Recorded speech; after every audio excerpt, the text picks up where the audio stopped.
And welcome to another Wednesday in Bet Gabriel.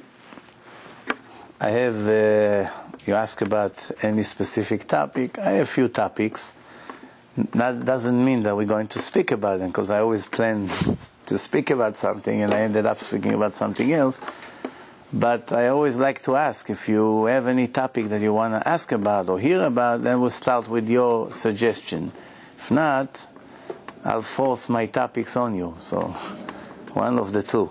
You have any topic you would like to speak about? I would like to hear what you have. Okay, good. Yeshiva. Huh? Yeshiva? The importance of yeshiva. That's a very good time. Importance of Shabbat. Oh, I have 5 hours of it. No, I have a 3 hours lecture on Shabbat. Did you watch it on Torah Anytime? I got the video, but they don't have it in audio for some reason. I don't know why. Why not? I don't know. It doesn't work in audio for some reason. So you give him a call and tell them there's a problem. But it's going to be a good one. Why? Because the people that were there, they promised that after that lecture they cannot allow themselves not to keep Shabbat. So if it worked for the people that listen to it live, I don't see a reason why it wouldn't work for the people who listen to it, from the website. So that's a good one. Plus the lecture that we did last week about intermarriage, we also had very good comments about it. Even though it's a very sensitive issue, like comparing Jews to non-Jews. Some people look at it from a different point of view, as maybe racism, or that maybe it's not a proper topic, but in my opinion, we, the Jews, we have to do what Hashem told us to do. It's not in our opinion. It's not what we want. It's what we have to do. So I say that if you remember last week, we could want to marry Christine or anybody else. She could be a very nice girl. Whether you want or not, it's not the issue. The Torah says the Jews are not allowed. That's it. Why? We explained last week. It's not the time for it now. But this is an epidemic already. The intermarriage, I told you, 7 million Jews we lost from the Holocaust until today in intermarriage. And it's going from week to week. Although some places in the world there's more than 80% intermarriage. Even in America, at one point it was more than 52%. So I hope it never went up, but it could be now. It's by now 70% maybe. It's growing, and the reason for it is that most people don't have any idea what Judaism is all about. They look at it as a tradition. When you look at your religion as just tradition, then what's the problem changing a little bit from the tradition? But when you understand that's the truth of life, that's the orders of the Creator, tradition is the last thing on the list. That's first of all, that's the truth. And following the truth will bring you a huge reward. Not following it will bring you a huge punishment. Is it worth it? Not to talk about statistics that most of these intermarriage are not successful. They ended up in a very bitter way. They messed up the mind of the children. The children are confused. There's problems between the families. There's all kinds of problems. And then on top of it, all the problems of this generation in general in marriages, even between Jews or even between non-Jews themselves. Marriage is a very complicated thing to keep. To be married today, you need a miracle to survive. Because the statistics show that almost every house has problems. So add on top of it the nationality, the different culture, the religion problems, raising the children. Money, it's an ordinary problem in any marriage, but add on top of it, what's the chances for these marriages to be successful, especially when it's against the wish of God? So it means God has no incentive to help you out. And that's why all these marriages, almost all of them are, in the end, ended up very bitter. The point is, we have to help ourselves not to fall into that trap. If we are able to prevent our friends, our family from not going into that trap, then at that moment on, later on, it's much easier. Once you're in it, it's very difficult to save a person. Next week he has a wedding. Can you save him? He has the invitation printed. A week before the wedding, after years that they together, you think you can save the guy? Well, once to a million. The point is to save him before it starts. And that's what we're trying to do. All right, let's start with what I wanted to speak. I would like to speak about something that the Torah brings in Parashat Dvarim, chapter 4, verse 6. This is what it says over there. It says, Ushmartem v'asitem. You gotta watch, to keep, and to do. Ki hi chokhmatchem uvinatchem le'enei ha'amim. Because this is what's going to be your wisdom and your knowledge, intelligence, I should say, in front of all the nations. Asher ishme'un, that they are going to hear, et kol hachukim ha'ele, all these laws, ve'amru, and they're going to say, rak am chacham ve'navon hagoy hagadol hazeh. This nation is clever, is intelligent, is special. This nation is not something regular. This is a sentence in the Torah, in the written Torah, as I say, Dvarim, chapter 4, verse 6. And we have to analyze a little bit what did Hashem mean by saying all these words. So the simple understanding of that is that in front of all the nations that will hear that the Jews are keeping this Torah, they're going to say, wow, what a special people they are. Look at this wisdom that they have in their religion. That's the way it sounds. But the truth is, what's the point of giving any compliments to the Jews for this wisdom, when yet it's not their wisdom, it's the creator of the world wisdom? If they wanted to praise the wisdom, the intelligence, they should say, what a great divine wisdom this nation received. But the way the Torah describes it is that the Goyim going to say that the Jews are very smart, they're very special because of the laws they have. Now, if you know a little bit about the way the Torah called the laws, the Torah used two different words. Sometimes they call it mishpatim, and sometimes they call it chukim. What's the difference between chok and mishpat? Is a mishpat sentence? Those are the sentences and the laws, but in English it doesn't sound real as it is in the holy language. But in the holy language you have two different words. One is called chukah, chok, and one called mishpat, mishpatim. What's the difference between that? The oral Torah explains that every time the Torah says, Zo chukat Torah, this is the chukah, the law of the Torah, which means there's no way for you to understand the reasons and the deepness of this law in human logic. For instance, red cow. Red cow, nobody ever understood the secret of that thing. You take the red cow, you burn it, you mix the ashes with water, you splash it on the impure Kohanim, they become pure. If it touch a pure Kohen, it makes him not pure. It doesn't make a lot of sense. There's no way to understand why a red cow. It symbolized the golden calf. Even King Solomon, the smartest person ever lived, admitted that he had a problem understanding this law. So whenever the Torah says chukah, zo chukat Torah, means accepted. Don't try to ask too many questions about it. No matter what you're going to do, you won't understand the secrets of this thing. However, many of the laws are very logical. You should not kill. We could know it without Torah also. If we wouldn't have Torah, people would never hear about religion in this world. Wouldn't they reach this conclusion that it's not allowed to kill one another? Everybody understands. You killed a person, you finished. His family became miserable, his children, and then later on even the murderer regret. It's something you cannot correct. Don't do it. Everybody understands that. That's logical. You should not steal. It's also logical, because if you're allowed to steal, you cannot leave your house. You cannot go to work. You cannot do anything in life. If it would be legal to steal, steal. I don't care. It's legal, no problem.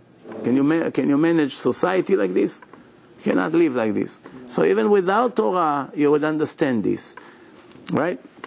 But certain kinds of animals, why these animals you're allowed to eat, these animals you're not allowed, why you have to slaughter, all these laws, Some of them you understand, some of them you'll never understand. Sacrifices, the secrets with the blood, putting it on the ear, doing all kinds of things that looks in our eyes weird. But there's no way for us to understand it. So what is the point? The Torah used these words. Asher yishmeu et kol hachukim haele. What will impress the goyim is not that you have laws like you should not kill or you should not steal. They know just as well that those laws are necessary. If the Torah will be only logical in human logic, the goyim will not be impressed in any way, because they have the same laws, more or less, that they made to themselves without the Torah. They would make. What impressed the goyim, if they're smart, is those laws that nobody understands what they mean, that the goyim know you got it from God, and because there's no way to understand those laws in human logic, that's an indication that your knowledge, your laws, are divine laws. And therefore it's going to make you a special nation. That's the secret in this sentence.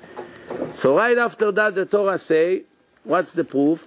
The Torah says, Asher anochi noten lifnechem hayom. There's another sentence that I'm putting in front of you today. That the goyim will say, what a beautiful laws this Torah has. But right after that the Torah specified that I'm giving you today. Which means it's not your knowledge, it's not your wisdom, it's my wisdom. And therefore the goyim are going to be very impressed by you keeping those laws. Even though it's hard for them to understand what these laws are all about. Now,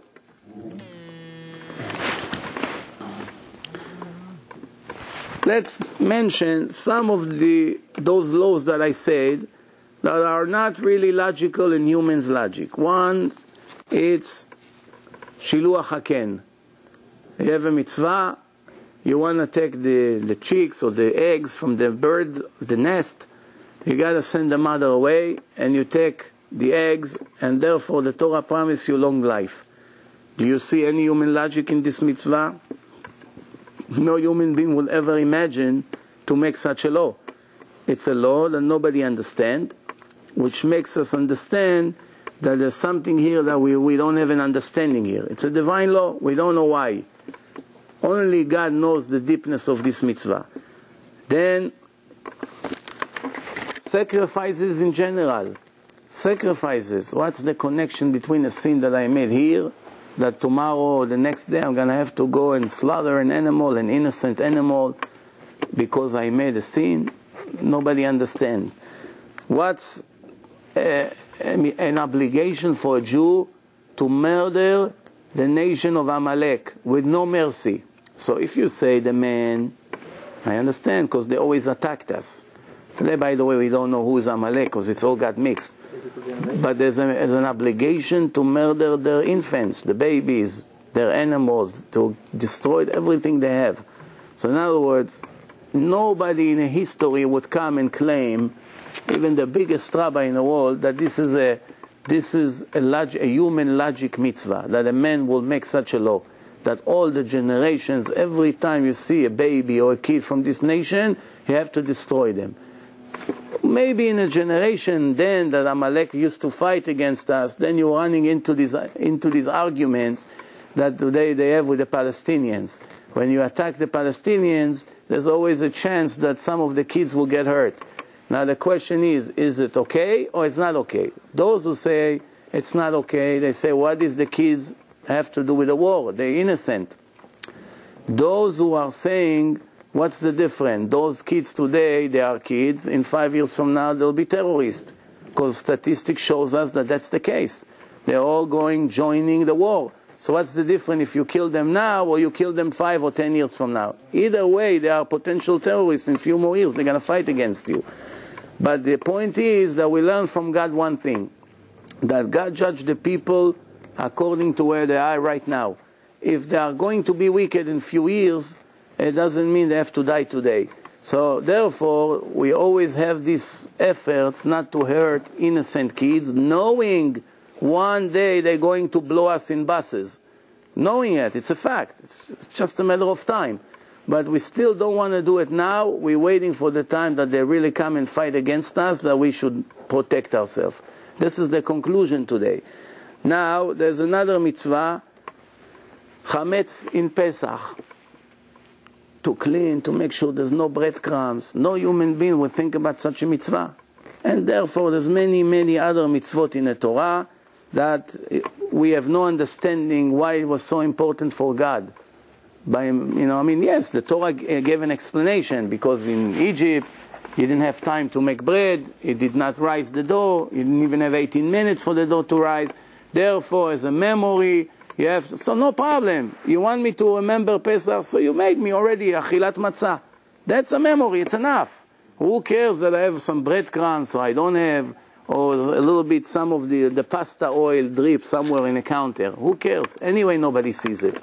What's the point? You want me to remember Pesach? I made Leila Seder. You want me to remember the fact that our parents didn't have bread and they had to eat crackers because there was no time. So I eat matzah, it's enough. There's a lot of things that we have no understanding why it's so important. Lo yira'eh lecha, lo yiratzeh, what's the difference? This is another law. There's another mitzvah, it's called egla arufa. If you found a body of a person dead somewhere, they have to measure to the closest city, and the Torah says that they take a calf, they kill it, the rabbis have to say, our hands didn't spill this blood. What's the connection if it's close to this city or to the other city? You can have hundreds of questions. Nobody understands the real secrets here. But we don't do that these days. No, we don't do it. Some of those things we don't do that. Some of the things change when the world changed. For instance, a lot of these mitzvot do not apply to, they're not relevant because we don't have Bet HaMikdash. All right? Some of these mitzvot were only for the generation of the Midbar. Once they settle in Israel, some of the things are not the same.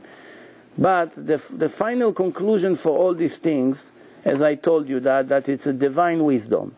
And as I once told you, the Chachamim says, the Rambam says, Ilu yeda'ativ aitiv. If I would know all the secrets of God, I would be another God. If I would be able to catch everything go through God's mind, God's opinions, God's thinking, what would be the difference between me and Him? I would be so great. I'll know all His divine secrets. And that's one thing. Now, one more thing we have to understand here. We're speaking about wisdom, speaking about chokhmah, chacham. We have to know that according to the Torah, there is two kinds of chachamim. When you ask a person in this generation, who is a chacham? You ask a goy, you ask a Jew, a circular Jew, you ask him, who is a chacham? He says, someone who has many years of learning in colleges, college degrees, he has very sharp brain, he has great memory, he knows, he's up to date, he's modern, he knows so many things. You know, everybody will specify a chacham more or less in the same way. But according to the Torah, we have two kinds of chachamim. What's the two kinds of chachamim? There's chacham in his intelligence, and there is chacham, what the Torah always says, chacham lev. A person that have a smart heart. Now we all know, if you take the heart out of the body, it's, what is it? Looks like organs, a bunch of molecules with blood. Where is the wisdom over there? Obviously, the heart, according to the 21st century, is not the place who holds any chokhmah. Everybody agrees today is that the wisdom is in the brain. In the brain. When they wanted to find the wisdom of Albert Einstein, they checked in his brain, not in his heart. Nobody expected to find his intelligence in that piece of meat that called heart. People knew the computer of the mind it's the brain. But the Torah never used this verse, brain. The Torah says chacham lev. In few places in the Torah, we always saw that God appreciates someone who is a chacham lev. If he's just an intelligent person or he's very smart, he hardly gets any appreciation. And we have to understand why.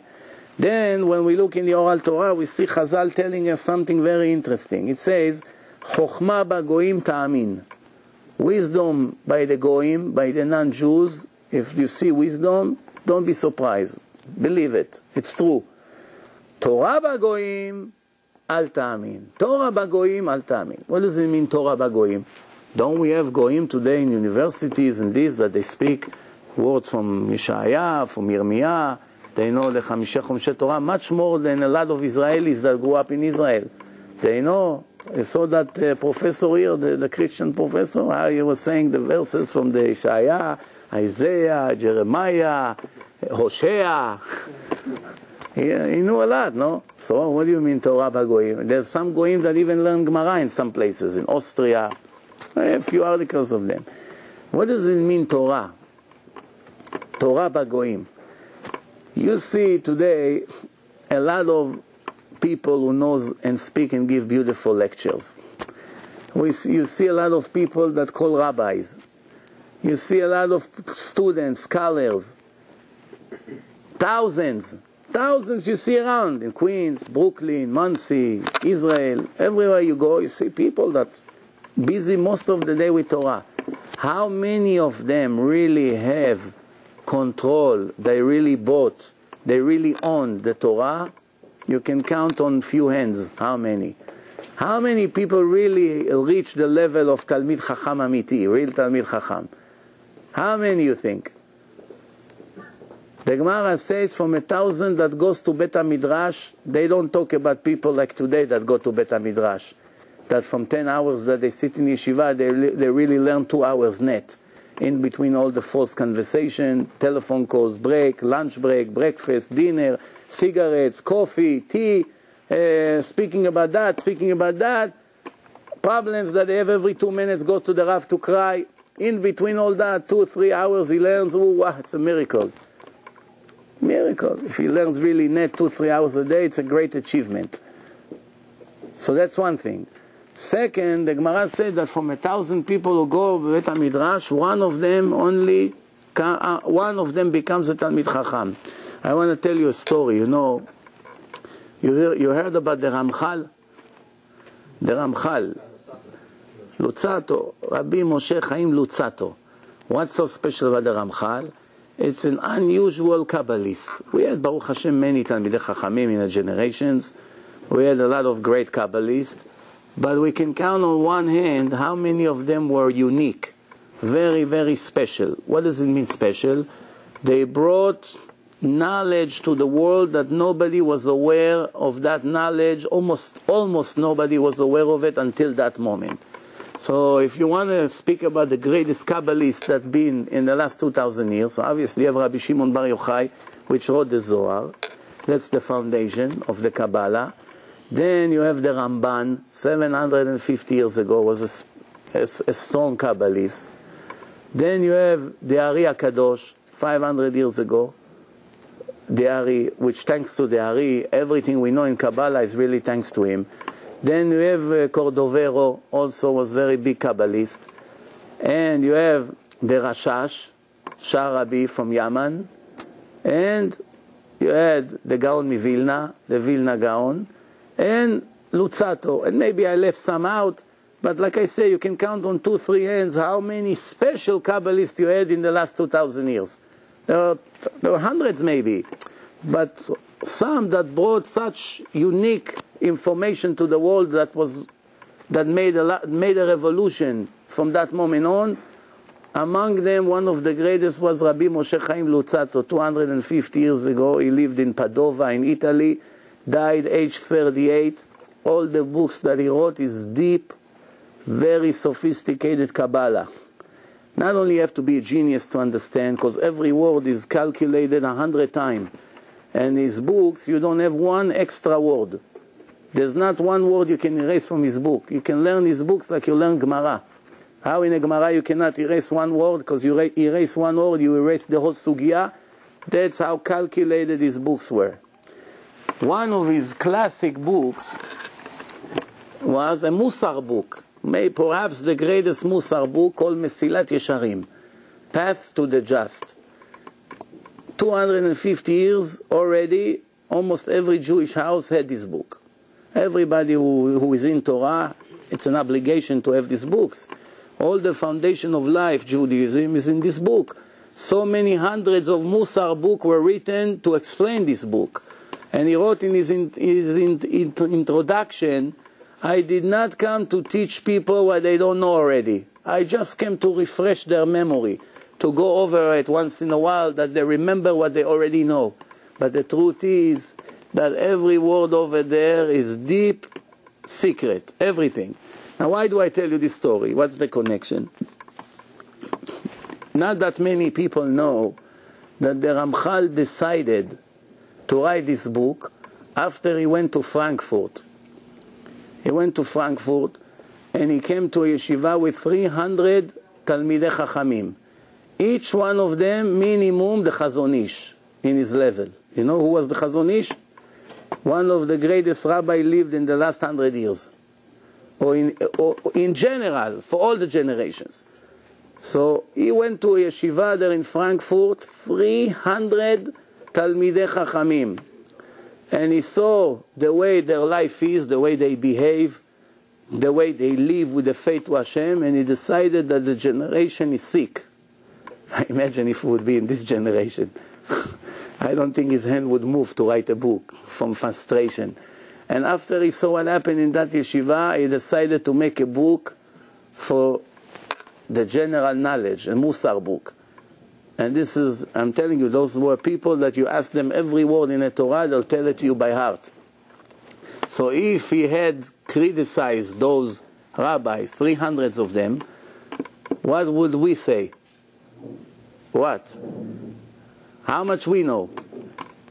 I always say in the lecture, find me one person that can come and say that he read the Chumash, the Torah, from the 5 books of Moshe, Bereshit, Shmot, Vayikra, Bamidbar, Dvarim, every sentence with Rashi, with the Mefarshim, and he has full control of it.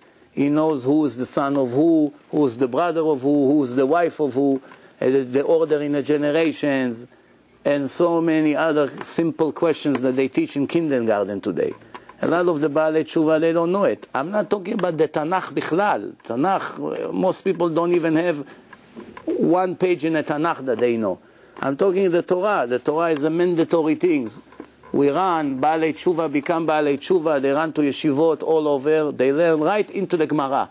5 years later, you ask him question in who was Metushelach? He doesn't know. Simple questions in the Chumash. Who was the wife of Esav? What happened to Ishmael? This, that. Simple questions. We don't know. And that's just to give you an idea. So now, who is a Chacham according to the Torah? So the Torah says like this. Chochma b'goyim, a goy that comes and tell you all the Torah by heart, it's possible. He knows all the sentences by heart, it's possible. He can memorize pages in Gemara by heart, it's possible. It's not against the law. It's not against the laws of nature. Torah b'goyim, what do you mean? You just told me Chacham, he can know the whole Torah by heart. But the Gemara says, Torah b'goyim al ta'amin. What does it mean, Torah? When the Chachamim means Torah, they don't mean that you just know how to say the Torah or to answer questions. That you live according to it. That's the hardest part. So here is what it says, like this. We found Moshe Rabbeinu, the one who speaks to Hashem almost every day in that time. And we see in the Torah that he calls his father-in-law, Yitro, please come and help me out, bringing this nation to their destination. You know the desert, you know the area, you are an expert in this climate, in this area, I need your help. Please help me out. So everybody asks this question, what does it mean here? He has the greatest teacher, Hashem is showing him the way, Hashem is taking care of the food, Hashem promised him so many promises, and what does he do? He called this goy the Pope. Yitro, until that time, he started, Baruch Hashem, to become a Jew, slowly, to convert.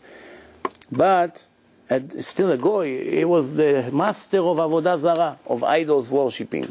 The master. Somebody like this, Moshe Rabbeinu asked him, please come, help me out to lead this nation to their destination. Please don't leave us. Begging him twice. First time, Yitro said, no, I got to go back to my nation. He's faithful to his nation. Second time, we do not know ever if Yitro agree or not. Until this moment, There's an argument between the Chachamim if he really joined them in the end and helped him or not. We do not know. But Moshe, we see that Moshe needed general knowledge. General knowledge, you can call a goy. Please show me. You have a problem sometimes in life, you need a doctor. A goy is an expert. Who's to say that a Jew is better than him? Even though if he has his beard all the way to the ground and he knows the Gemara by heart. Yes, he may be a holy person. He knows Shas, Gemara, Poskim, but maybe the goy is a better doctor. Some of the greatest Rabbanim in the last 100 years, when they needed, God forbid, a special surgery, they would go to overseas, to a goy that was well known as an expert in that thing, even though they had Jewish religious doctors across the street. Why? Because Chokhmah v'goyim ta'amin. So that's one thing. Then we see that Moshe, obviously from here we learn that Moshe wrote everything Hashem told him. He did not get involved, he did not mix his personal opinion in any way. Plus, we also see that Moshe Rabbeinu, this is a proof that he's a real Anav, that he's the leader of the nation of Israel. The whole nation heard that he spoke to God, and yet he's not embarrassed in front of the entire nation to come call a goy and tell him, look, I need your help, please help me out. I don't feel confidence, I don't know how I'm going to manage in a way. Please come help me out. He doesn't think about his pride. Not only that, the Torah meant Chacham Lev is a person that take everything he learned and translate it to actions. Which means just to learn what you need to do and not to do is the worst thing. To learn what to do, and if it brings you to do, then you fall into this category which called Chacham Lev. That means your knowledge, your sechel, overcome the evil inclination that sits in the heart. That's why the Torah call it Chacham Lev. Doesn't mean that your wisdom is in the Lev. It means that your wisdom survived, passed the test that you have in your evil inclination in your heart, and you are able to do what you need to do. Then Chazal say something else. Kol Chacham שירתו קודמת לחוכמתו, חוכמתו מתקיימת. Every Chacham that is fear from Hashem is stronger than his Chokhmah, than his wisdom. His Chokhmah will be blessed and stay by him forever. Every Chacham that the level of his knowledge is higher than the level of his fear that he has from Hashem, not only that he's not going to do the right thing, even his Chokhmah will not stay by him. Who knows what does it mean? What did I just say right now? What's the connection? You know X amount of Torah, you have X amount of fear, some of the things you do, some of the things you don't do. So if you don't do some of the things, that means you are much more knowledgeable than what your fear is. That means that because of that you're going to end up losing your wisdom? You're not going to keep all the things you learn? What's the connection? What do we see here? It's nature. Same thing, you have genes. One is blonde, one is black. There's nothing you can do about it. There are spiritual rules that are integral part of this creation.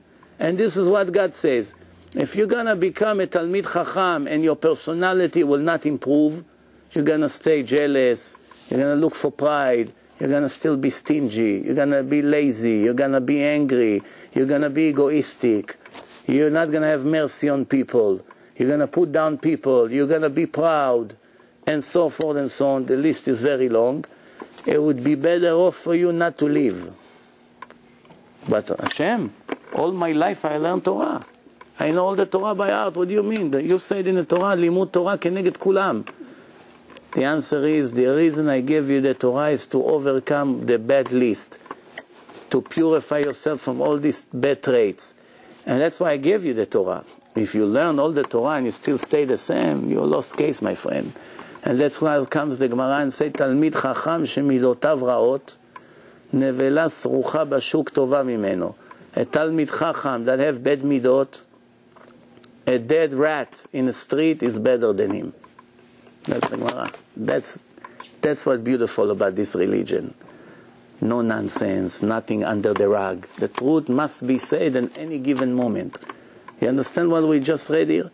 You have a guy, he comes with his sombrero, thousands of listeners. The whole world knows about his books. What a genius. But he argues which rabbi will speak first. No, you're going to let him speak before me? What are you talking about? Oh, if he's there, I'm not coming. All this nonsense that you see. Each one of you is better than him, perhaps. Why? The more knowledge you have, the more strict God is going to be with you. If you know all the Torah, all the Musar, the Mesilat Yesharim by heart, and you're still like this, Hashem demands from you much more than an ignorant Jew that hardly knows how to read Rashi. The poor guy, what does he know? He grew up in public school. You grew up in Bnei Brak, it's a different story. That's what the Torah says. The Torah says, HaKadosh Baruch Hu medakdek im hatzadikim kechut ha'se'ara. When you have all the tools to be a tzaddik, you make one little mistake, Hashem is very strict with you. When you didn't have the tools to be tzaddik, Hashem is more lenient with you. Why? According to your level, this is how your tests are. So the point is here. We know that when the Torah is speaking about mishpat, a trial, by Judaism, right? When you come to the Goyim and you tell them in a court, in a Supreme Court, we have a case, we want you to choose the judges. Let's say there's a judge that his job is to find the right judges to every case. And they have a case now, a famous case, and they have to nominate judges. Based on what they're going to decide which judges will go to which case. Who knows? No, you Americans, tell me now if they nominate you to nominate 3 judges for a famous case now going on the media, whatever. How would you know, how would you pick up which judges to suit each case that they have every day in court? Impartial first. Impartial. Yeah. Be connected in any way with. No, I'm not talking about that loyalty and all that things. You can't have any psychological. For instance, the one thing they'll ask you: Have you been part of a crime? Have you when they check the? No, I'm not talking the jury. I'm talking the judges. Same with the judges, probably. Well, judges are not supposed to be criminals. If they made crimes in the past, I would fire them to begin with. But I'm afraid nobody understood my question. So I'm going to answer it, and then you understand also what was my question is. My question is like this. Today, if you ask Moshe Rabbeinu to nominate judges to the case, how did it start? Moshe Rabbeinu came down from the mountain when? When? Yom Kippur. That's the final time that he came down after 120 days back to back, 3 periods of 40. The final time that he finally came down and never went up again was Yom Kippur. What does the Torah say? That the next day he sat and judged the nation. The next day. After a few days, come his father-in-law Yitro, and Yitro tells him, what are you doing? It's gonna drive you crazy. How can you judge all this nation by yourself? Make judges. Judges of 10, judges of 50, judges of 100. Judges. And this is his language. ואת הדבר הגדול יביאו אליך. And the big cases, the major cases, they're going to bring to you because you're the main judge. But all the other trials, they should give to these judges. This is the words of a goy. A smart goy. This is his advice to Moshe Rabbeinu. What did Moshe say? Moshe told the nation, I nominate judges to you, את כל הדבר הקשה תביאו אליי. Moshe changed one word. And that's the difference between the Jews to the Goyim. Yitro told him, all the big cases should come to you.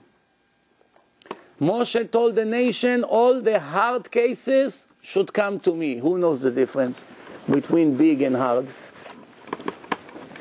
You can have a difficult case which is over a small amount of money, but you could also have a very easy case that's over a large amount of money. I'm proud of you.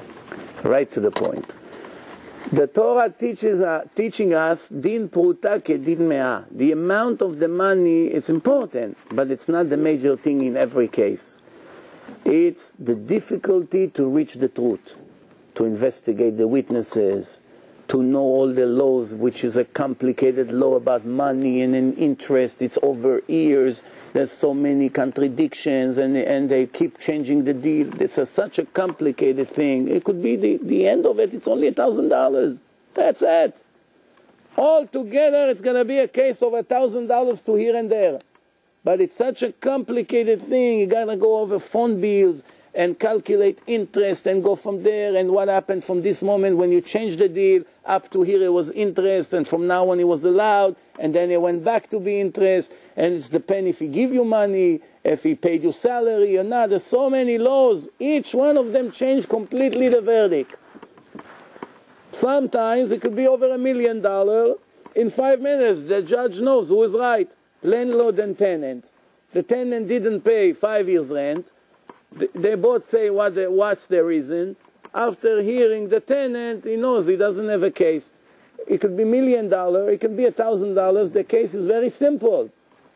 By the Goyim, until this moment, always in history, whenever they had to choose judges, they looked at the amount of the case.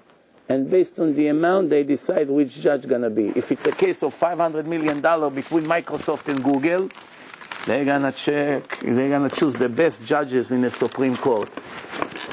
But if it's another case over $500,000 between those two companies, that's not, nobody even will hear it on the media. They put it by any court and finish the case. But Moshe told the nation, the amount, it's irrelevant right now. The case, the easy cases, you make sure you give it to the judges, the young ones that don't have that much experience.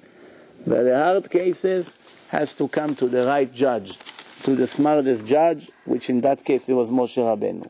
Now we have something that we say a lot and we not always understand what we say. What do we say? Derech Eretz kadma la Torah. How do you say Derech Eretz in English? Respect is kavod. Loyalty, it's neemanut. Huh? Ethics. No? Who knows how you say Derech Eretz in English? First of all, the reason you don't know how to translate this word is because even if I tell you to translate it in Hebrew, for those who know Hebrew, you still wouldn't know. That's where the problem really begins. Sometimes myself, when I have to translate, because I'm thinking in Hebrew, and then while I'm speaking, in between thinking to speaking, I got to translate everything in my mind. So sometimes when I have a word that I want to say in Hebrew, I get stuck, because even in Hebrew, I have to first understand how to translate it. So that takes a few seconds longer. First I have to translate it to Hebrew, and sometimes I don't find the right word in Hebrew. After I choose the right word in Hebrew, because sometimes there are words which can be translated in two different meanings. For instance, the word modeh. Modeh, it could be thanking, it could be admitting. No connection. How do you know the translation of the word? You have to read the rest of the sentence. Right? If you just somebody say, tell me what's modeh is. So he said there's two different translations. Read me the sentence and I tell you in your case what it means. Same thing here. Show me one person here that understands what we say perhaps billions of times already in the last 2,000 years. Everybody who begins to learn Torah, when he sees some religious people that misbehave, God forbid they stole, maybe they spoke Lashon Hara, maybe they eat not so politely, and so forth and so on. Right away, what do you hear from him? Derech Eretz kadma la Torah. Now, who wants to translate what it really means? No? Yeah. I would say the word civility. Civility. You got to remember, you're dealing with an immigrant here. I don't think that the Americans understood what you say. Or maybe I just comfort myself. Huh? Civil, all right. Civil, I know what it is. No problem. Civil, yeah, you know what? I agree with you. That's really close word. But the truth is like this. Pay attention what's going on here. מה הפשט במאמר הזה? There's an article, what does it mean דרך ארץ קדמה לתורה? There's few possibilities. מקובל בציבור לחשוב, we used to think, we normally think, that what it means is, דרך ארץ is more important than the Torah. It's better you're going to become a polite person with great manners and great behaving, and you don't know that much Torah, than someone who knows a lot of Torah, but has terrible manners and terrible behaving. So that's very logical, no? If you had to choose what your son's going to be, and they give you two options, a genius in a Torah, knows everything, behave Hashem Yerachem, jealous, angry, violent, eat like a pig, wake up at 12 o'clock, but knows all the Torah by heart. Genius, half autist. Everything you tell him, he remembers. But he is a genius. Everybody comes to ask him questions. The laws, this. But his behaving is Hashem Yerachem. Or someone who has great manners, everybody likes his behaving, he doesn't know anything in Torah. Which son you would choose? Second. Huh? Second. Most likely, 99% of the people would choose the second one. Maybe one day he'll know Torah. To change the midot is very difficult. One guy came to Rav Moshe Feinstein. I don't know if I ever told you that story. I heard this story personally from the person who it happened to him. Maybe 12 years in Manhattan. 12 years ago. This guy's name's Alex. He was a Talmid of Rav Moshe Feinstein in East Broadway, Tiferet Yerushalayim there. And just before Rosh Hashanah, him and another guy came to Rav Moshe Feinstein's house to write blessing cards, Rosh Hashanah Tova, Happy New Year, to all the people of Aguda, because he was the head of the organization, the Aguda. So he wanted to say thank you and wish a good year to all the people who helped this organization.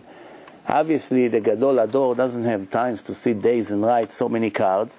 So they had volunteers. Every night, 2 other people from the yeshiva came.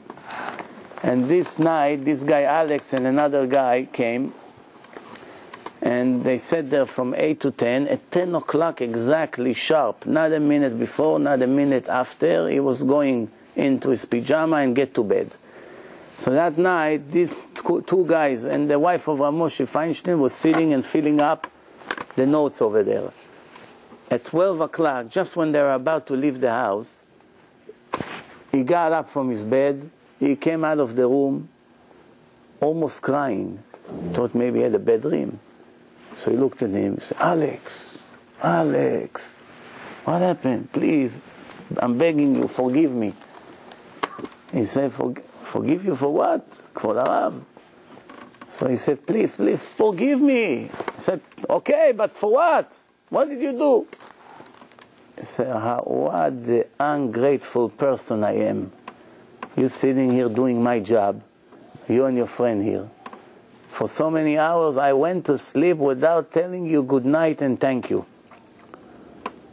In the middle of the dream, in his subconscious, I don't know what happened, that he got up 2 hours later, he came out of the room almost crying to ask him slicha, forgiving him for not saying thank you and good night. No. So this Alex, he couldn't hold this question. So he told him, Kvod Harav, how you became such a person?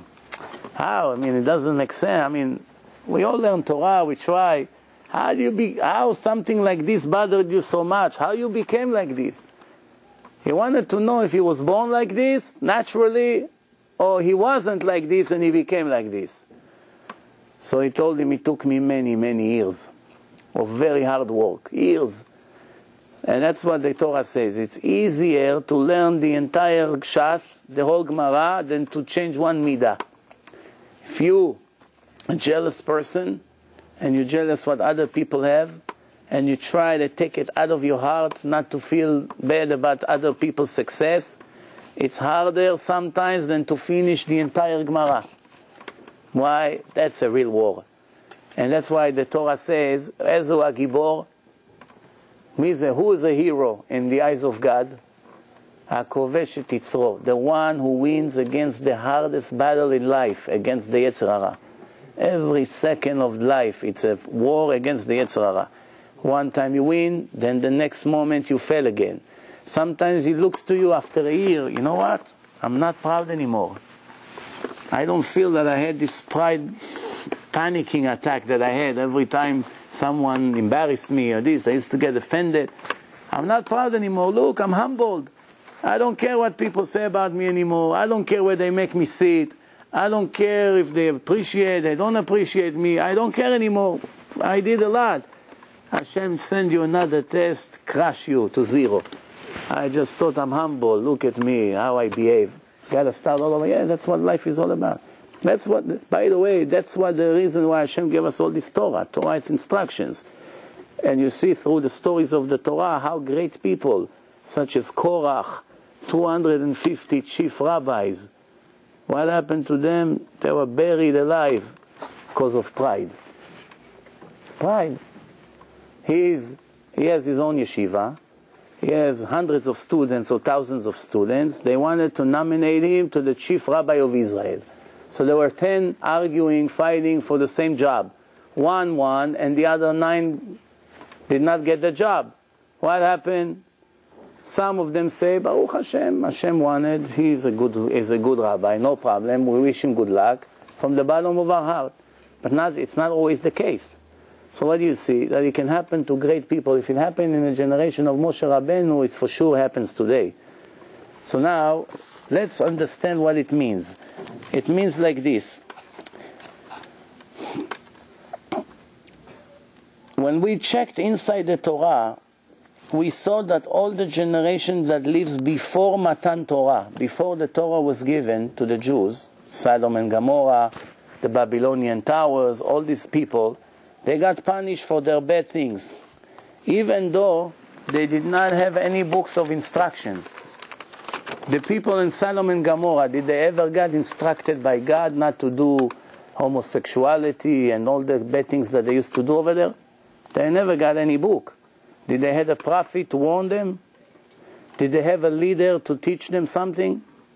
What do you say? Why God was so angry at them? Why He killed them with fire from heaven? Why God turned them into monkey when they built the towers? We said that according to the Torah, every Jew that comes to Shamayim, Hashem's asking him the first question in his trial. Did you set up time to learn Torah? Somebody once asked, how can it be a question for every Jew? This question applies only to those who knew about the Torah. Those who were religious or became Baalei Tshuva, they knew how valuable is the Torah. So now you ask them, did you set up time to learn Torah every day? Did you learn X amount of hours every day? Did you respect the Torah? And so forth and so on. But somebody who grew up in a kibbutz, or a murderer, or a thief, that doesn't know anything about religion, what's the point when he dies in front of Hashem? Hashem say, hey, Mr. Whatever, did you set up time to learn Torah every day? He thought he came to the wrong place. You asking me? He looks around. Talking to me? Torah, me? Look at me, my ponytail, my earrings, my tattoos, with my Harley Davidson. I don't know how he's going to hold his laugh in front of Hashem when he asks him, did you set up time to learn Torah? But let's be serious. What's the connection? I understand Hashem will ask each one of us this question. It's legit. What's the connection? What's the connection to ask this guy if he set up time to learn Torah? Huh? No, what do you think? So the answer is, Hashem can ask a person billions of questions. Why you did this, why you didn't do that. It's never going to end. In a period of 70 years, you know how many mistakes we made? Or how many good things we made? Baruch Hashem. There's no end to the questions. So you ask us few main questions. What is the first one? Did you set up time to learn Torah? Second, Did you do everything in a loyal way, in a decent way? Your business, your talking, your money transactions, your everyday life were honest, or you were a crook? And the third one, did you expect Mashiach? Did you expect the Geulah? What's the secrets behind those three questions? Those three questions really fulfill inside of them with all the things in life.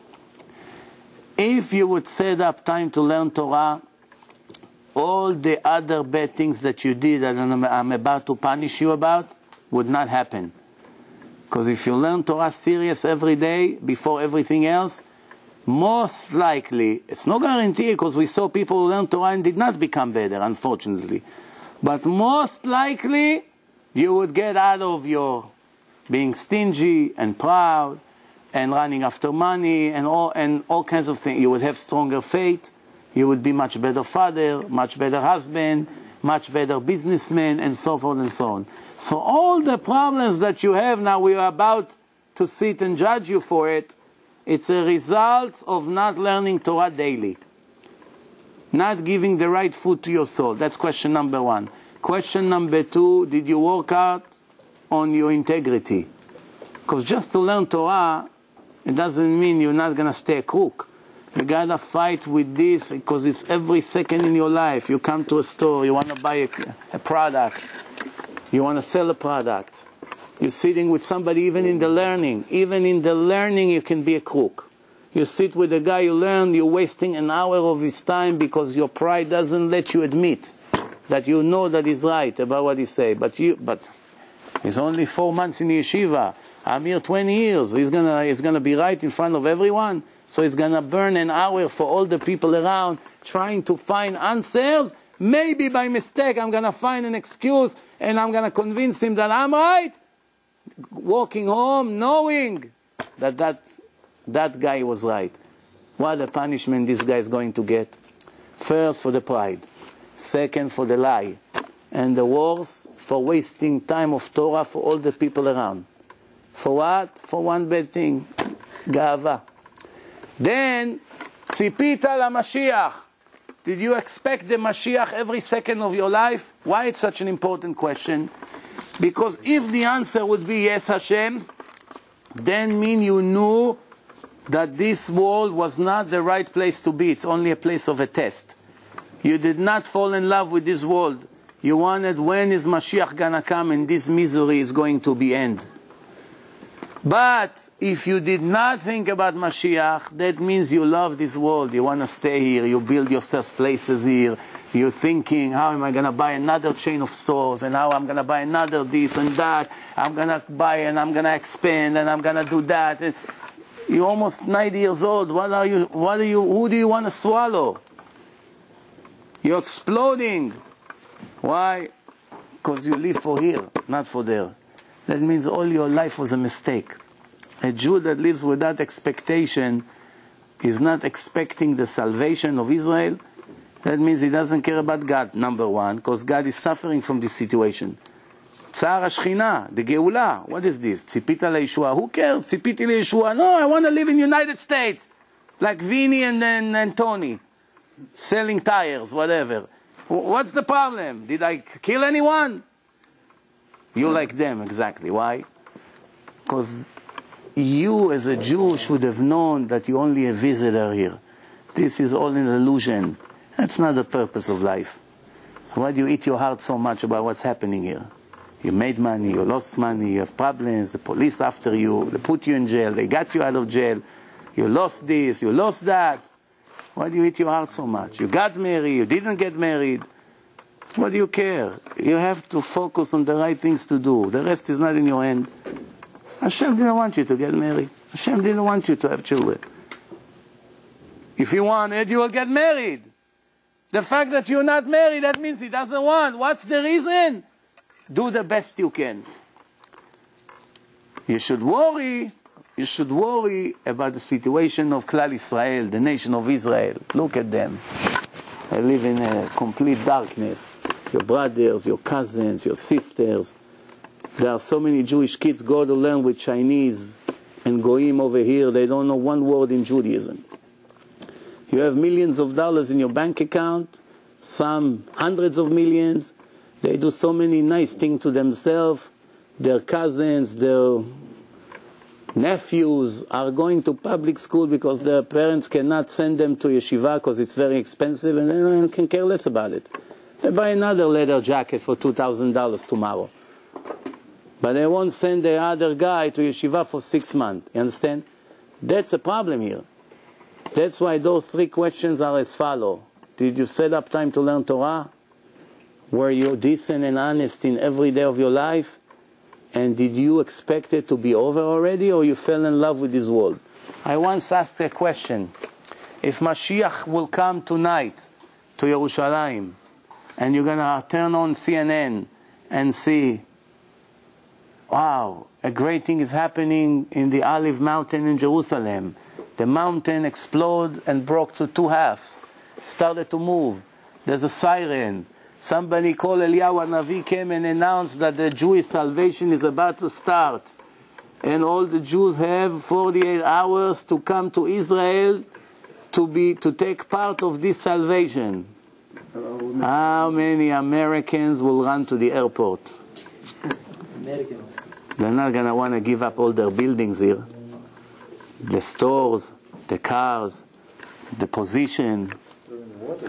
I have open position in the stock market. Rabbi, tell the Mashiach to wait a week. It's down. The war situation they did. Huh? The war situation they did. No. The war they ready. I have news for you. When finally the Jews came to build the Bet HaMikdash, Ezra, he came from Babylon, and he sent a message to the Yemenites in Yemen. And believe me, the Yemenites in Yemen didn't have the wealth that the Jews have in America. They didn't have that much to lose, with all the respects. Even today in Yemen, it's not exactly paradise, you know. 2,500 years ago, he sent them a message to come and participate in the salvation and the creation of the temple, and they refused. And then he cursed them. Cursed. Whatever the curse was, let's not get into it. But I promise you, it happens every second. But why they didn't come? They're building the Bet HaMikdash to Hashem. You don't want to come and put a brick in the wall? Participate, shovel, dig, put some bricks on your back to say to your children, I participated in the most important thing. So here, what, after all this, what we gain, you want us to leave everything and come to Israel and live in a tent that the government will put for us in Be'er Sheva? They want me to go over there, with all the respect to Mashiach. That's why Hashem will ask this question. We got addicted to this materialistic world so much that we occupied our brain 99% of the time only with that. Most people are depressed because of financial thinkings. I promise you. From the richest guy to the poorest guy. Everybody is occupied in his brain. What's going to be tomorrow? Where am I going to live? How am I going to pay the rent? What happened with the mortgage? How much they're going to adjust my mortgage next month? What's going to be this? What's going to happen now with the IRS? What's going to happen with the government? What's going to happen with the Medicaid? What's going to happen with all these things that people non-stop depress them? It takes all their energy away. And you know what? I understand a guy that doesn't have anything. He doesn't know, maybe tomorrow I'll be on the street. That's normal. It's normal. We're not angels.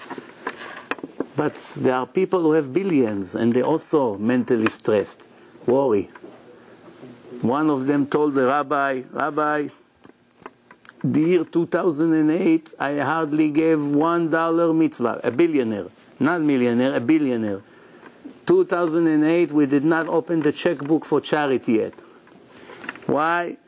Real estate is doing very bad.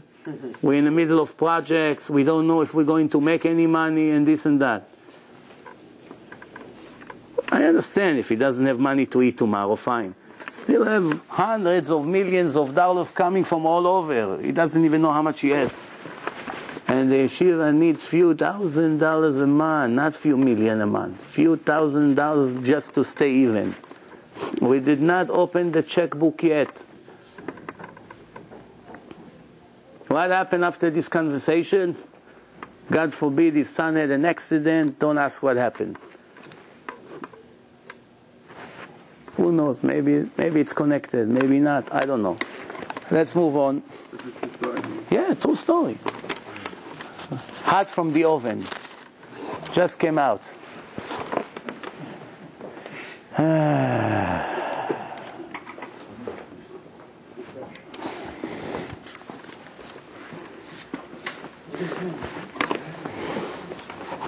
So now, why did Hashem were very angry at these goyim if they didn't have Torah yet? So the tradition, the Jewish tradition, teaching us one very important thing. When God created Adam, He told him 6 mitzvot, 6 laws. Then that was 5,768 years ago. 4,200 years ago, Hashem killed millions of people in a flood. Covered the whole world with water. To the top mountain, everything was covered with water. After the flood, 8 people survived. Noah and his 3 sons, and the 3 daughters-in-law and Noah's wife, 8 people. When they came out, they started a new world. Today, these families became 6.4 billion people, from then to now. When God took Noah and his family out of the ark, He repeated the 6 mitzvot that He told Adam, and He added one more mitzvah to him. What's that? Not to cut raw parts from the animal and eat. Kol ever min achai. The rest of the mitzvot that God told Adam stayed the same. So what do we see here? That the Goyim have 7 laws. The Rambam says, still, the Goyim really knew where to go and learn those 7 laws? Did Noach teach all the Goyim in the world these mitzvot? Did they have a yeshiva to learn these mitzvot? Did they have an obligation to transfer it from father to son, that Hashem got so angry at them? For everything the Goyim did until the Jews accepted the Torah, all these years, the Goyim had punishments. Hashem punished them all the time. Earthquake, problems, floods. Look in China. One day you wake up, 10,000 people lost their home. Iran, 70,000 people. What do you want from this Goyim? They do not really have any real religion. The religions that they have, it's all false religions. They made it up. It's nonsense. But the Goyim, all they have to do is keep the 7 laws. But they don't really know that. So the Rambam say, even if they never learned it, it's built into the nature of the person, those 7 laws. Common sense. If your person analyze life, he would know those laws even without the obligations. For instance, you should not kill. We spoke about it. You should not steal. Make yourself a system of court and police. You need God for that? Couldn't you figure it out yourself that you need police and court? If not, the world cannot exist for one day. I once told you, cancel the police for 1 hour. Tell Mr. Bush now to come on the news from 10 to 11. I announced the American citizen, the police and the courts is going on a strike for 1 day. Tomorrow from 6 in the morning to 6 in the evening, whatever you do, you can do. Ish hayashar be'enav ya'aseh. What's going to happen tomorrow? What's going to happen? No. In one sentence. What's going to happen? The world will be destroyed. You're too lenient. What's going to happen? Chaos. The world will be destroyed. That's what he said. Baruch Hashem for Mishael. The world will be destroyed. That's it. The world will not survive. The world, not United States, the world. Why? Everything connected. Everything is connected. Everyone in America has at least 3-4 enemies. Here will go all the black people that did riots 10-15 years ago in LA and killed the Koreans and robbed the stores and the supermarkets. Remember what happened in LA? The police were helpless. Nothing they could do. Same thing here. So all the racism will come out right away. Everyone who hates Jews will come looking for the Jews all over. Everyone who hates black will go look for the blacks all over to the KKK, all these organizations, they start shooting like crazy. The blacks, they have a list of people they want to remove, clean from the earth. The stock market will collapse. Companies that worth hundreds of billions of dollars will go down to zero. And all the insurance company will go bankrupt an hour after it started. And what happened? All the mothers-in-law will be clean from the earth. All the ex-wives will be finished. Believe me, it will go to all over the world. Because you know, even today, you have a bad day in the stock market, everybody in the world suffers because of America. In Israel, they know, and they already know. They already say on the news, because Israel is always a few hours of a difference. Also, Israel, what happened is when the market crash here in Israel, they're about to go to sleep. So he goes to sleep already knowing tomorrow is going to lose thousands of dollars. There's nothing he can do about it. Before he turns on the computer, the day started with negative thousands of dollars. Why? Because in America, the banks didn't figure it out who they want to give mortgage to or not. It's all connected. If you don't believe me, the Gemara say it. Ilmale mora malchut. If the people would not be afraid from the kingdom, from the police, from those who are in charge, ish et achiv chaim blau. One will swallow his brother alive. That's the expression they use. Bottom line, you need it. So that's one of the laws. Not to cut a piece from a living animal without killing it first and eat it. You need Hashem to tell you not to do it. It's the minimum of decency, no? Well, how can you do such a thing? Tzar ba'alei chaim, you don't feel bad for them. At least you slaughter them, they don't suffer. A second after the slaughtering, they don't feel anything. It's only a reflex that the body is moving a little bit. But really, you chop, you cut the two main veins here, and finish. The animals don't suffer. And then you eat it, you cook it, you do whatever you want. So those laws are logical, and you had to know it without it. So once the Goyim did worship idols, you made up a statue and you come back the idol to save you, of course you deserve a punishment. But God, nobody ever told us not to bow down to an idol. What, are you a fool? You need me to tell you not to bow down to an idol you just made 2 minutes ago? It's still hot from the oven. With the ceramic, the nose came a little bit crooked. Yes, that's it. So what do we learn from this?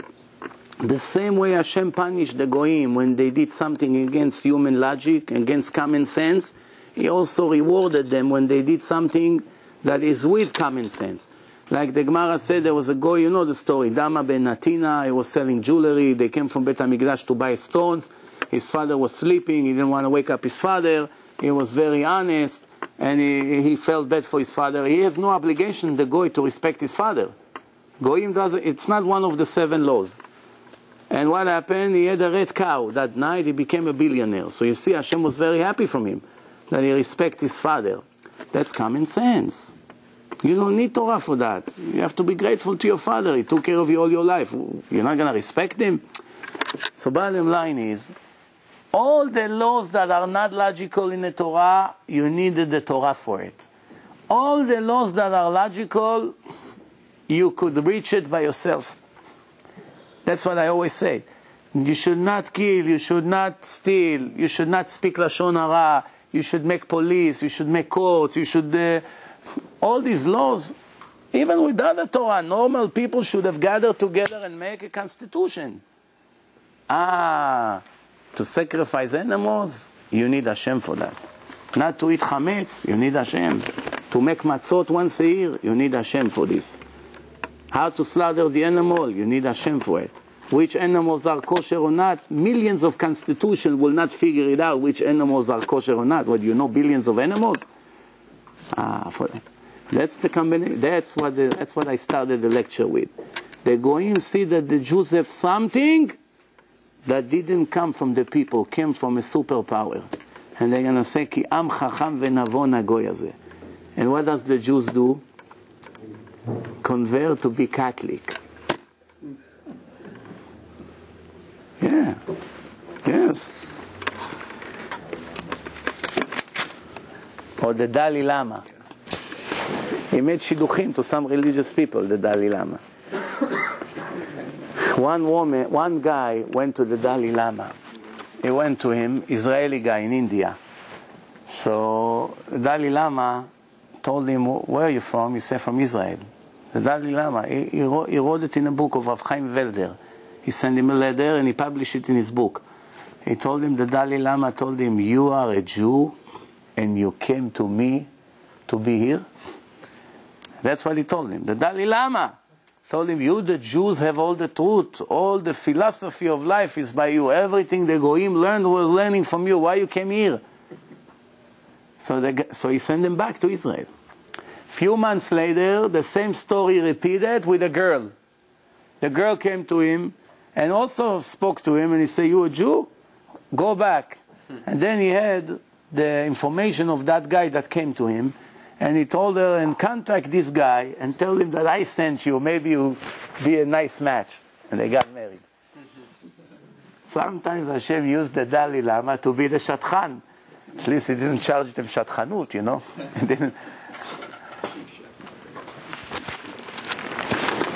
You know, there's a nice story that I wanted to tell you.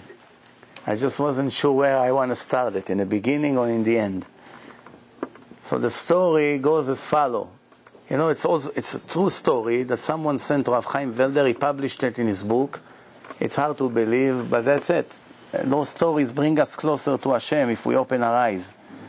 So what is that story is about? A person was selling cars in a used car dealership in Israel. You know, he's a little bit traditional, but he's not so religious. His two partners are really big crooks. They went and found the car in the auction with a dead transmission and so many other problems. They had a special liquid that they put in a transmission, keeps the transmission going for another few days. And they know we bought it for a few shekel. This car was about to be smashed. They bought it anyway. And they're about to sell it to a religious guy for 15,000 shekel. When that story was written, it's approximately like $8,000-9,000 like today, approximately. Like a normal car.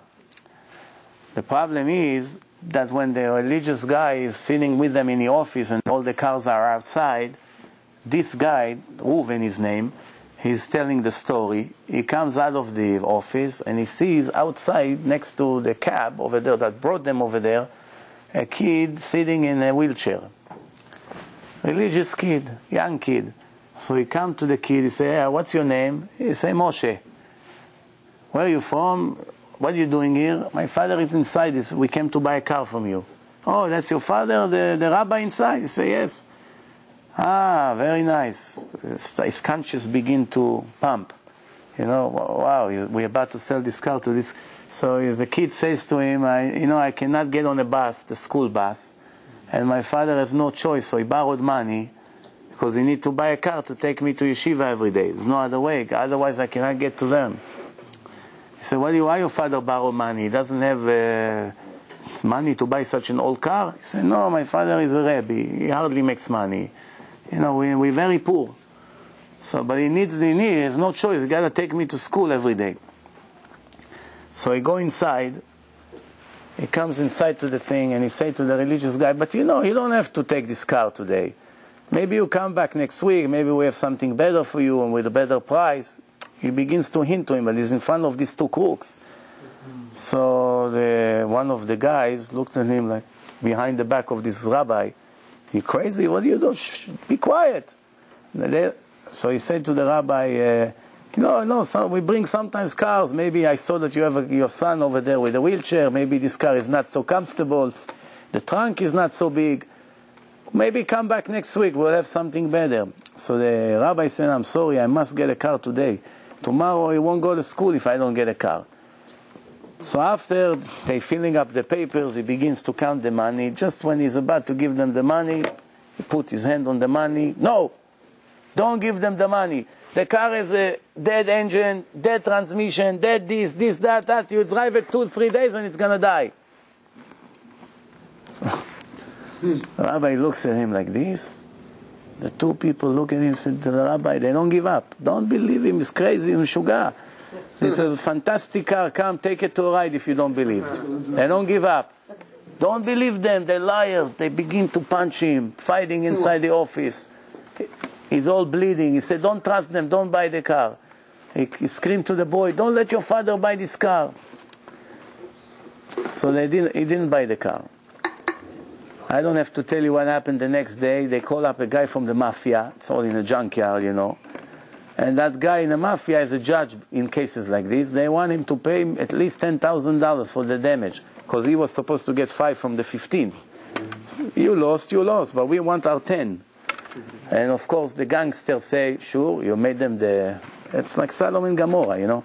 That's how the judges were. You gotta give them the 10. The poor guy, he had to pay them 10,000 shekel. They kicked him out of the partnership. He lost his parnasa, everything. Then for a few years, he goes from one job to another, barely paying the expenses, suffering, no parnasa.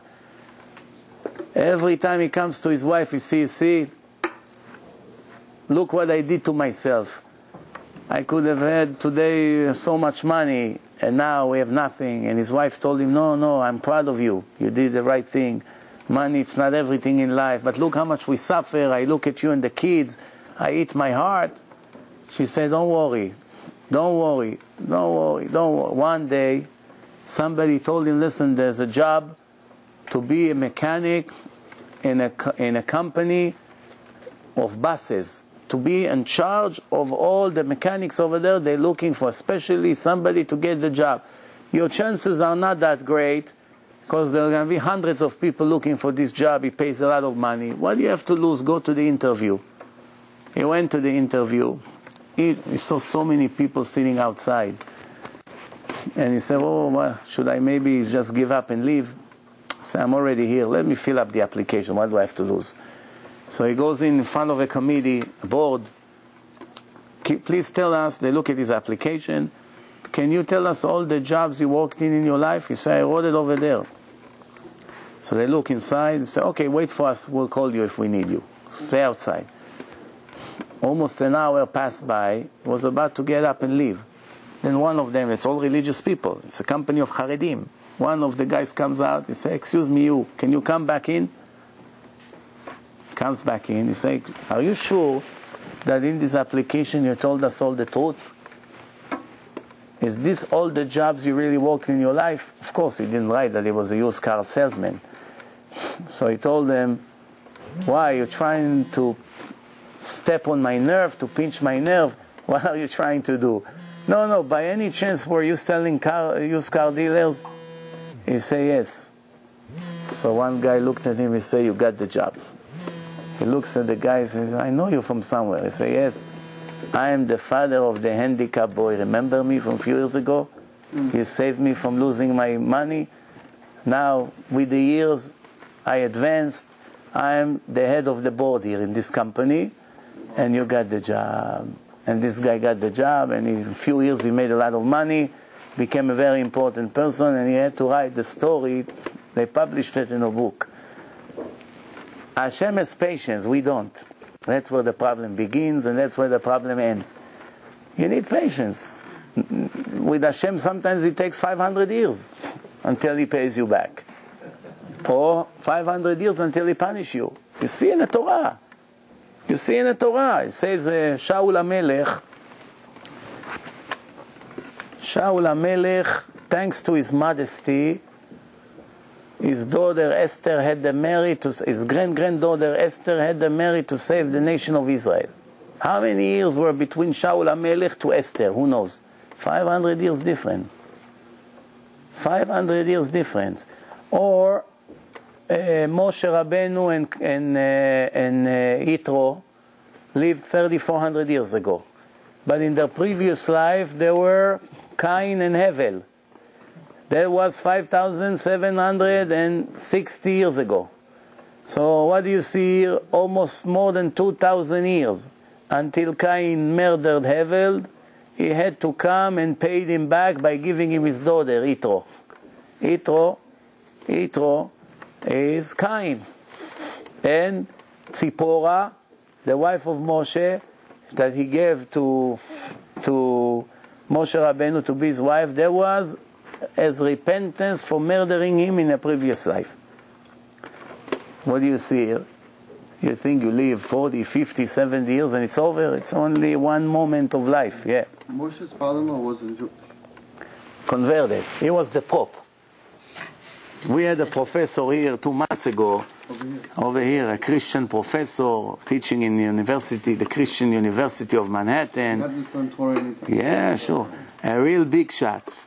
Teaching, probably who knows how many people he fooled with his nonsense. And this guy, after seeing the truth, he says, my heart doesn't let me. My heart, I love J.C. Penney so much. He did so much good for me. Yeah, that's what he admitted. He had no way out. He said, you put me in a hole. How do I come out of that hole? He said, how do I come out of there? You'll take it to McDonald's on Yom Kippur. If he answered 3 questions. Bottom line, Yitro wasn't like him.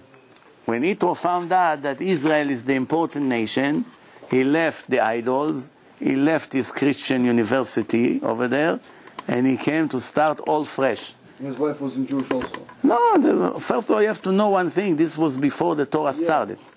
So the state of the word Jew was different than now. Now you're Jew, it's different. By then the people were not, even the Hebrews were not Jewish yet. They're only from the family of the Hebrew, Avraham HaIvri. One more thing and we'll finish.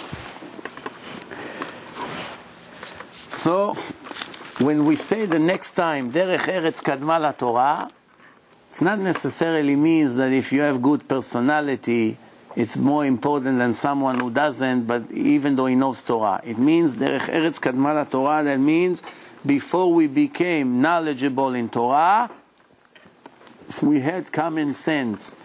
Hashem judged us before He gave us the Torah already. Needless to say, after He gave us the Torah.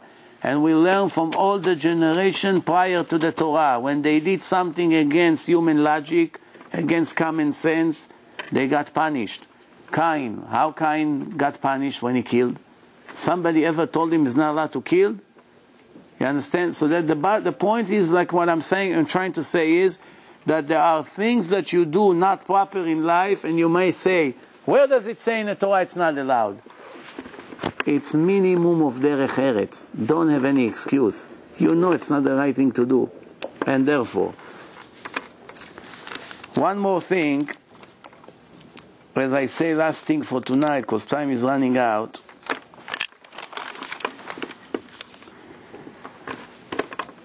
Is speaking about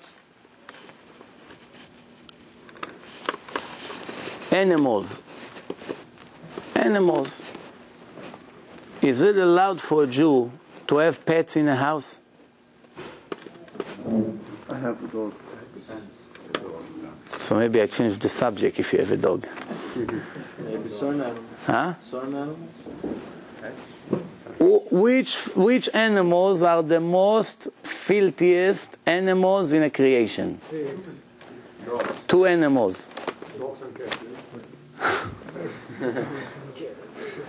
Cats are on Huh? Cats are on Cats is not in the list. I'm not speaking clean, or healthy, or not healthy, or tasty, or not tasty. I'm talking spiritually. From all the animals, which 2 are considered the worst?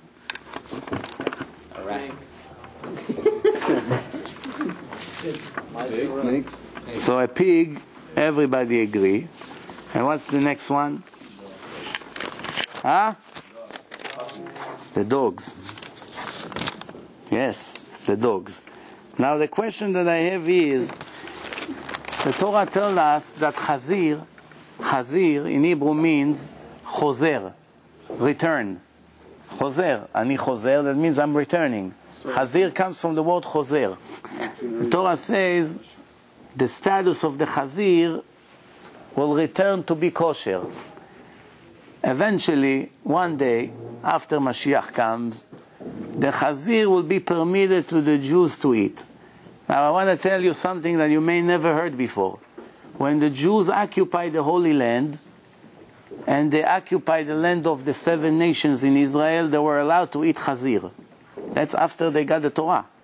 Only for a very temporary, short period of time, they allowed them to occupy all the houses of the goyim, the vineyards, all the property, and they allowed them to eat whatever they wanted, include chazir.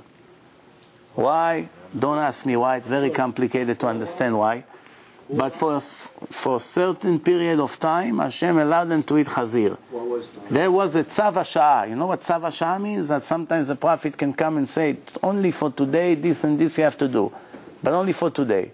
To cancel a mitzvah from the Torah permanently, no prophet has the right to do.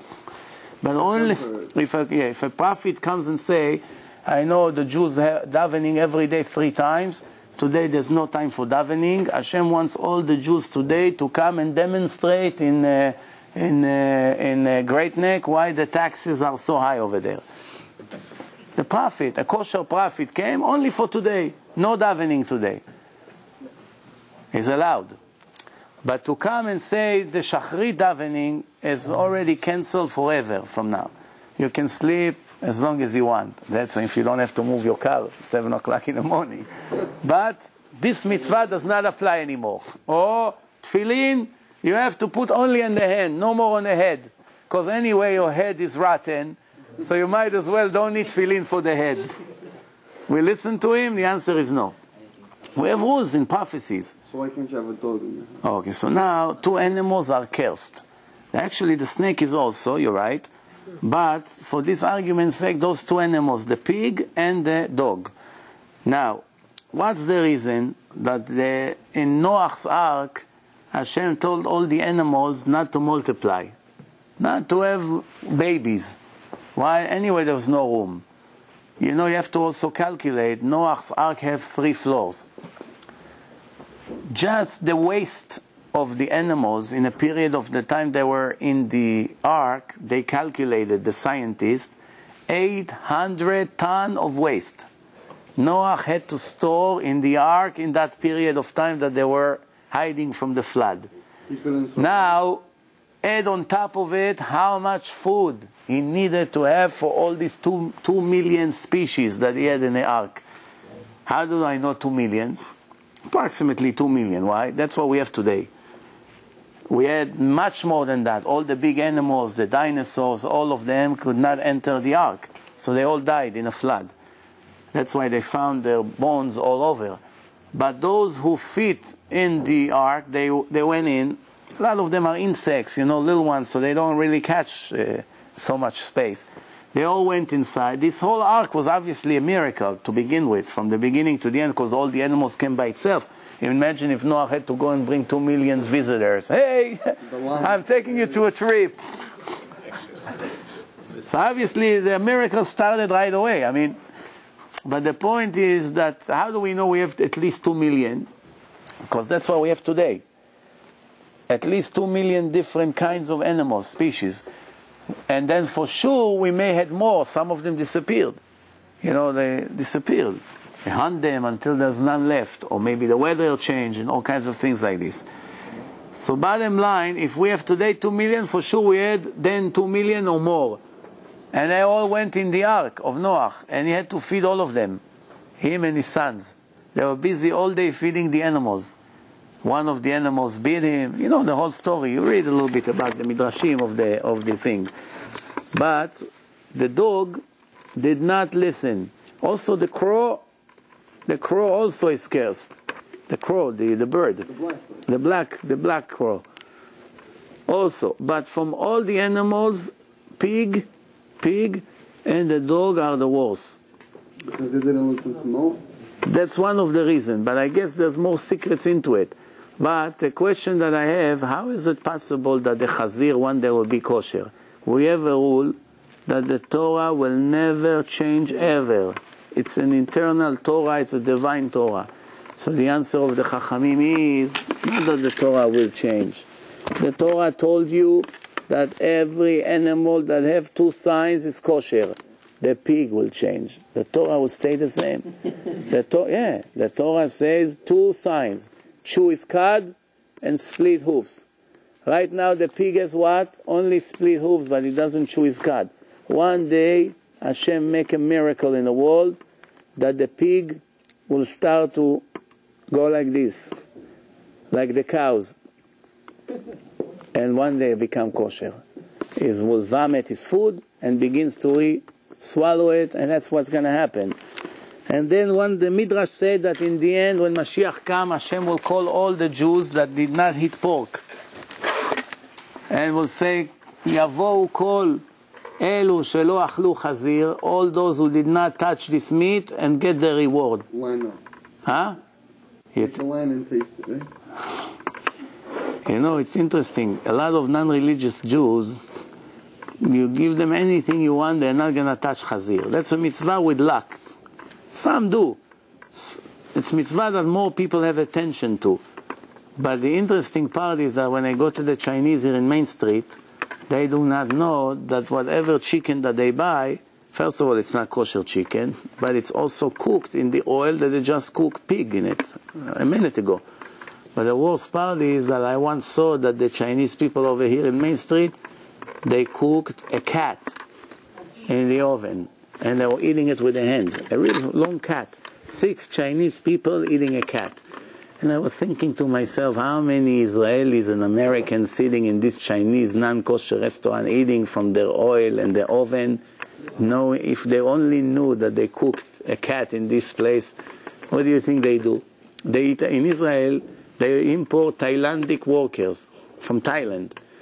In less than a month, all the dogs disappear. Everyone walks his dog. 2 minutes he turns around. Hey, Steve, where are you? You know, in Israel they call the dogs with Americans' name for whatever reason. Johnny, Steve.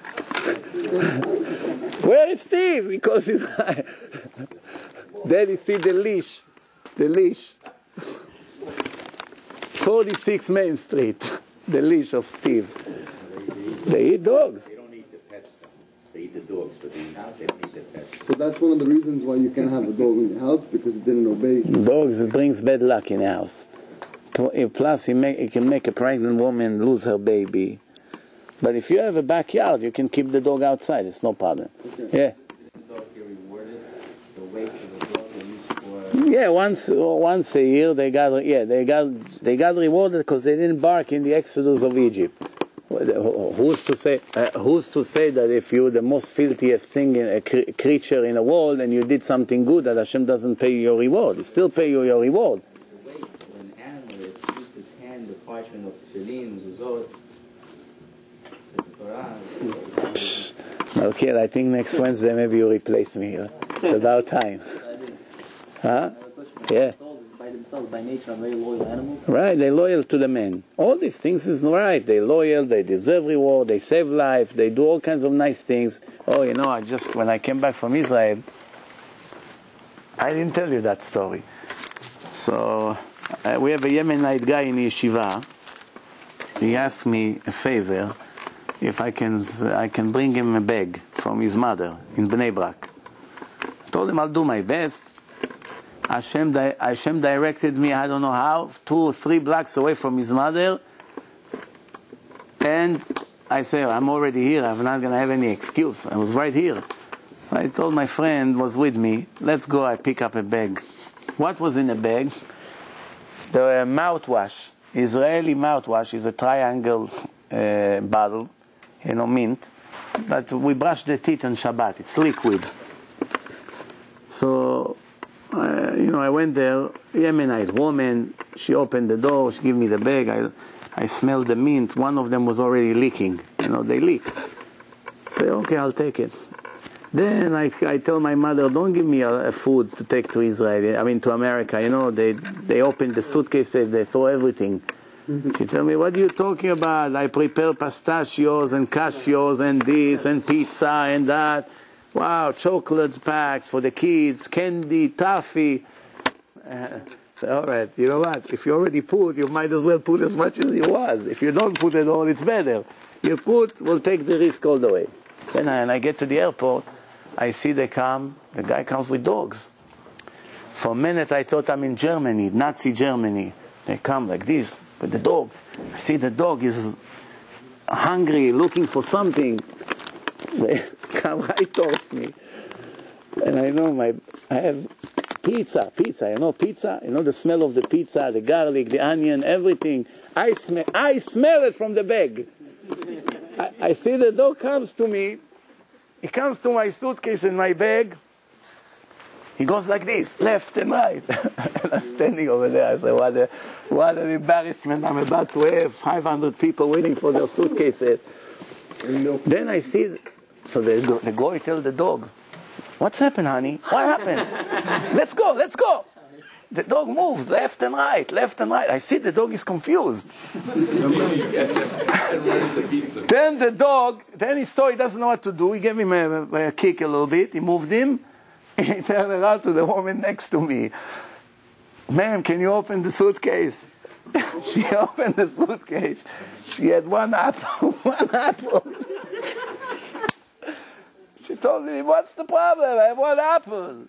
So I'm sorry, you got to come with us. He took her paper. He signed something in it. You got to come with us. Wow. You got through? They're very strict over there. And me, my suitcases are packed with food. What saves me?